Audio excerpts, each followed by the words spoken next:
welcome to another edition of Edmunds Snacks. I'm your host, Elle Morgan, and this is your snack for Monday, August 22nd. There are many bonuses to working at Edmunds.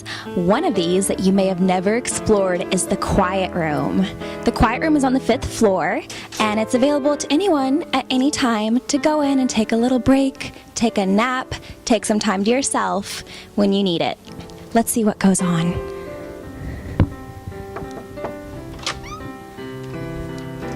Excuse me. Hi, I see you're in the Quiet Room. What are you doing here? Well, just trying to rest. Can you please leave? Oh, I'm sorry.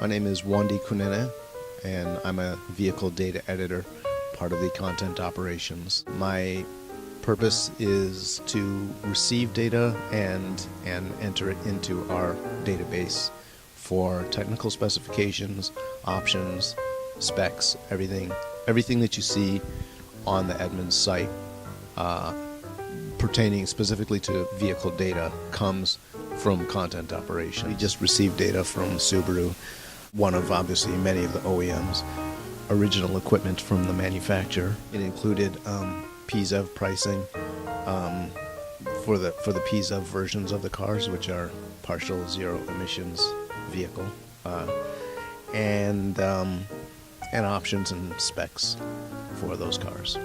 And then you take all of this data from the OEMs and it goes onto our website. How does this help our consumers when they're visiting the website?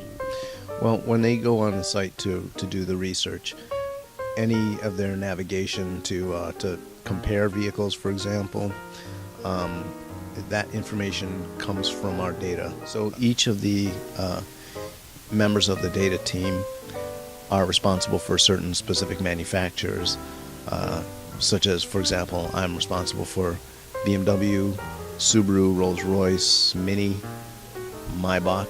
Each of us is considered subject matter experts for the brands that we're responsible for. And so if anyone has a question on any of the brands that I'm responsible for example, editorial sometimes will come to us and ask us for questions, or they'll verify something by requesting from us some information. Up until a few years ago, we would publish books. So Edmunds has essentially always been about data. So data is obviously very important for our presence. That's how consumers know us. That's a wrap for this week's snack. Have a good one, and we'll see you next week for another edition of Edmunds Snacks.